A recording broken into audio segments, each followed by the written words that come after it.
everybody, and welcome to Let's Build, back here with the K-Class in Oak Hill Works. I hope everyone is great. Let's start the video by doing my YouTuber duty. Make sure you drop down below, leave a like on the video, leave a comment, make sure you subscribe and ring that notification bell. At the time of recording, we are less than 10 subscribers from 200. That is amazing. I thank you all so much. Let's see if we can smash that number. So today we are looking at the K-Class, in case you hadn't guessed by the title of the video or the thumbnail, or the fact that the K-Class is sitting on screen right now. Who knows, maybe you didn't realise that. And we are going to do a bit of practical white metal soldering, because of course it is an interesting skill. Not a lot of people know how to do it. A lot of people are very scared of it. So we're going to look at it and we're going to show that it's actually not that scary. We are going to start today working on the tender. I'm not going to show you the whole build on camera because, well, I don't think you need to see the whole build on camera. I don't want to bore you. I want to teach you how to solder white metal. So I have pinned up in front of me the K's instructions for the tender for the K-Class. However, we're not building it quite as designed by K's, because we will be making some adjustments to this kit as we go, including, relevant to this, some sprung buffers. These are MPD LB&SCR stepped buffers. They're not 100% perfect for this loco. They are close, and they were about £1 for the pack, so that'll do. I will also be using some brass bearings for the wheels, and of course fitting it with screw link couplings. No tension locks around here. So yes, without further... Oh, and of course, not relevant to today's build, but she will be DCC fitted. And we already know the motor works, as you saw in last week's video. So yes, without further ado, what I'm going to do is remove the section of the cardboard that contains the tender.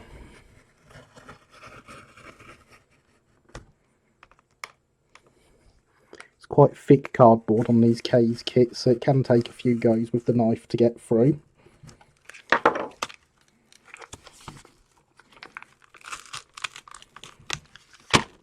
And then we can put the rest of the kit to the side, out the way, where it's not going to cause us any problems. Obviously, we don't actually want all 4 sets of wheels on here. That is one wheel too many.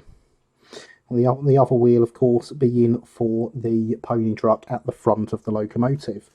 So let us begin by opening up the packet.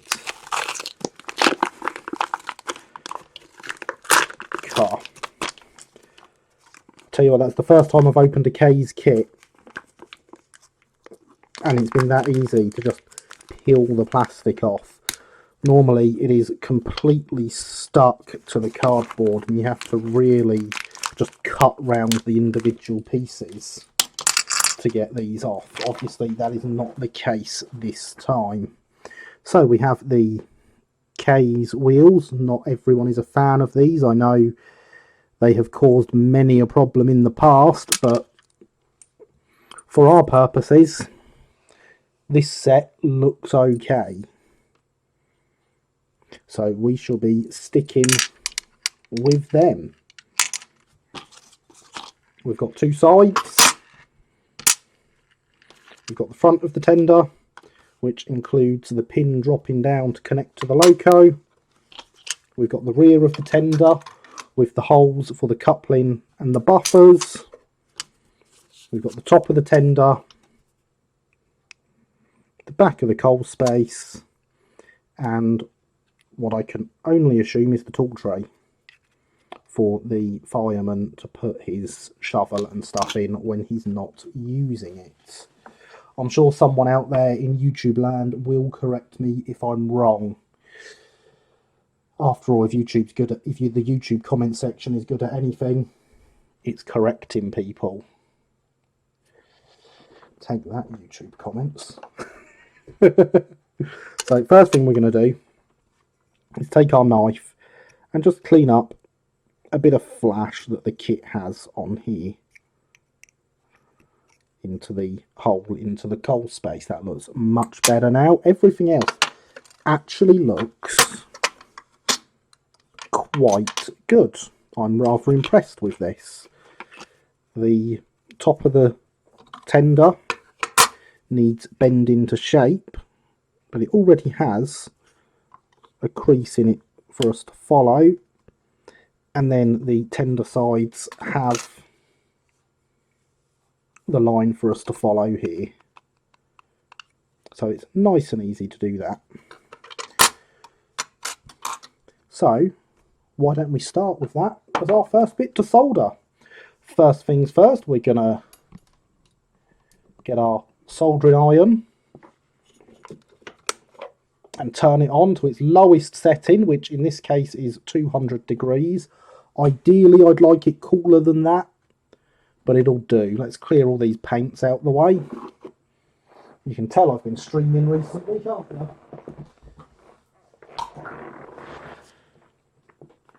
And we're going to take the lid off the tip cleaner. We're going to move this solder to the side because we don't need that. We need some flux, and we need the big low melt Whitemetal solder. Melts at 70 degrees. We also want our nice polishing tool because we want to be working with very clean surfaces.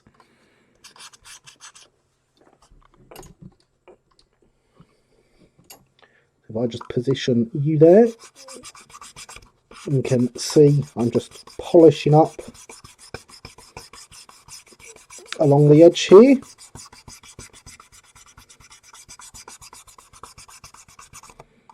And I will polish the bottom section of that as well, so I've got both sides of it. And you can see there is a lot of stuff there coming off. It's very grubby. We'll just take the duster across there, and you see absolutely loads come off there. And we shall get along the top there.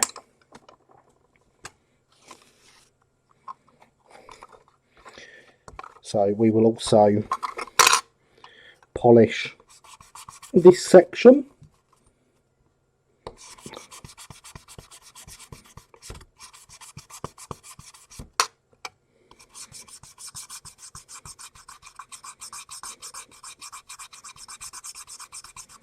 And again, absolutely loads coming off here.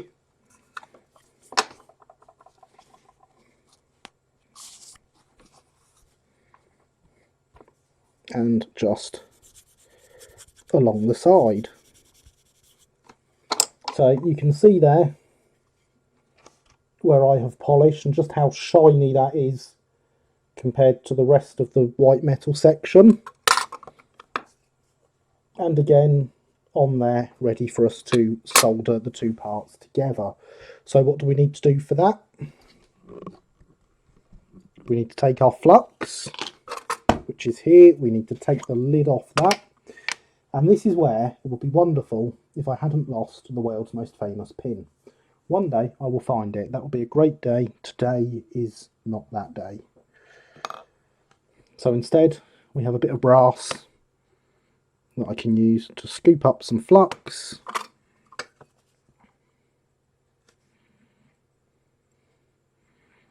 and just run it along the joints.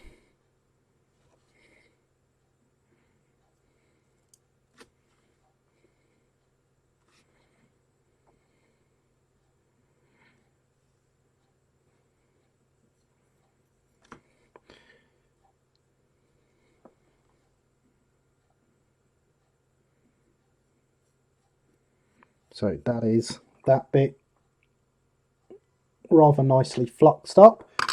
And you can't have too much flux, it's not going to stop, it's not going to harm it.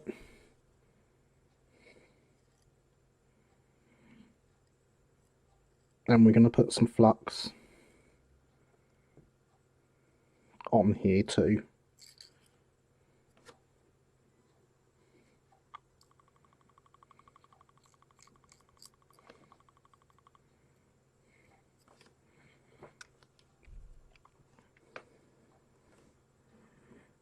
The two parts can then sit together quite nicely. I can check that they're all in the right place. I can add, say, the back of the tender here and use that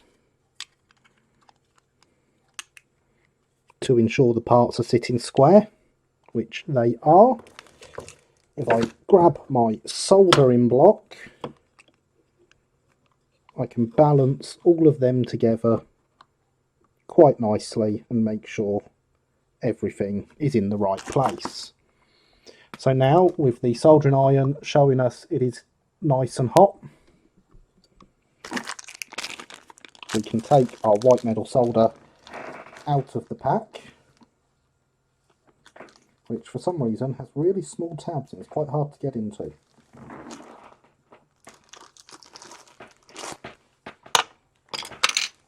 And make everything fall apart, because of course we want everything to fall apart. Why wouldn't we want everything to fall apart? I can't see any reason we wouldn't want everything to fall apart. That's the correct way of doing it.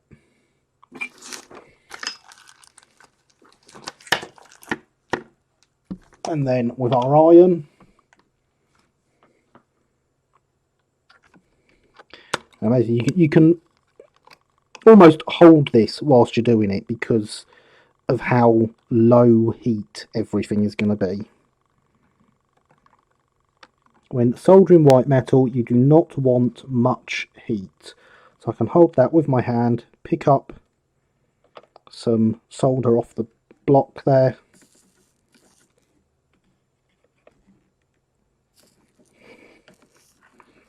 and apply it.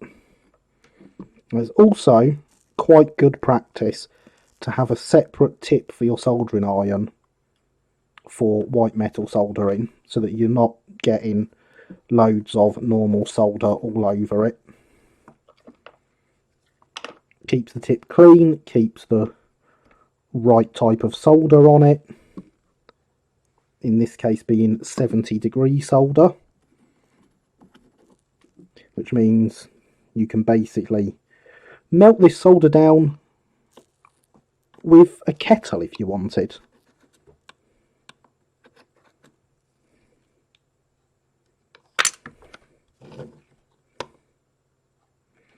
That's still quite weak, but we expected that. However, it's now tacked in place. We can start taking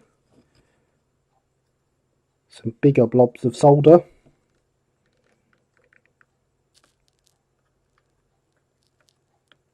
and really getting them in there to make sure we have a nice tight join.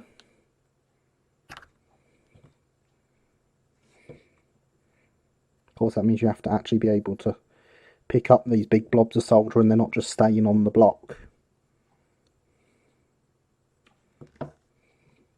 Or falling onto the model where you don't want them, of course.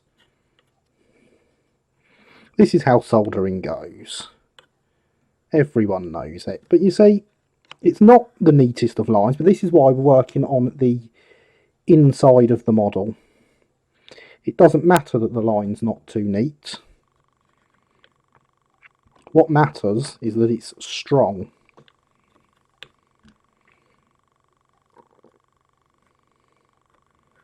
So we really get that joint done, that is now really solidly all the way along soldered.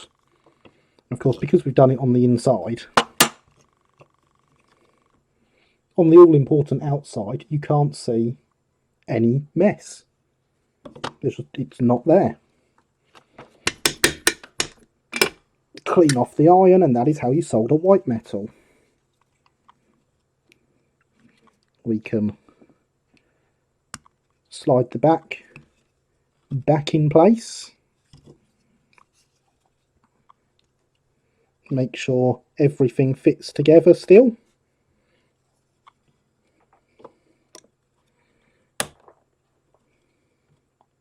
And with that in place, we can of course add a big massive blob of flux. And I know I say often that you can't have too much flux, but you do not need that much flux. Along both edges, so we're joining with the back of the tender side and the back of the tender top.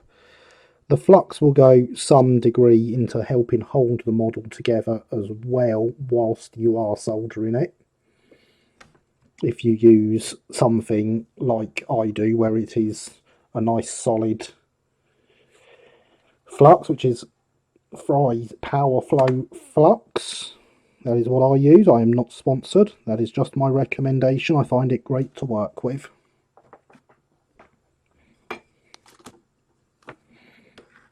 And so we can then take some more bits of solder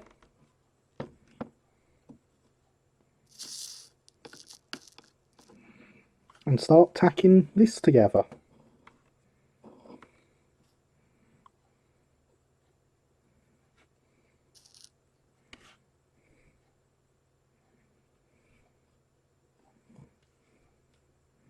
Oh, that's a big blob of solder. Doesn't want to come up on my iron for some reason. How very rude of it.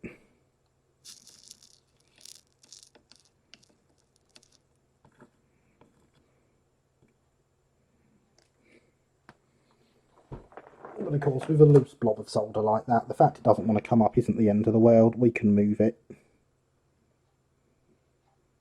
if it wasn't still liquid. And there we go, it's in the model now.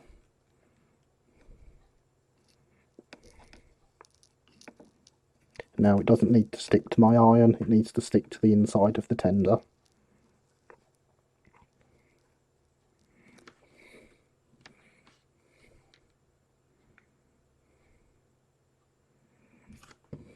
And again, we'll melt a bit more and drop it on the bottom of the model, even though we want it on the side, of course. That is how these things go.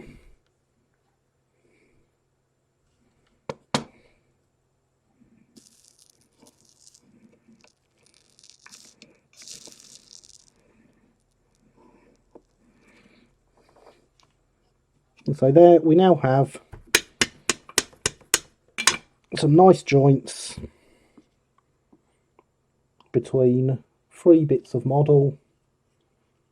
It is all nice and neat up the top. There's obviously a little bit here that needs some filler, which can be done with solder, but it can also be done with filler. Shock horror. The next thing we want to do is just take our duster from before, and we're just going to wipe over everywhere and take any flux that is still liquid out there. I'm going to dip it in some water I've got sat on the workbench and just give it a wipe and make sure we've really got all the flux out. And we have. So, ladies and gentlemen, that is the start of the K-Class. And that is how you solder Whitemetal. So as always, I've been Gary, this has been Let's Build, you have been awesome. Please do remember to like, comment and subscribe. If you have made it this far into the video, I thank you. Drop down into the comment section below and remind me I still have a mini shovel sitting out on the workbench from when I was streaming. But that is all for now. So, bye for now, everyone.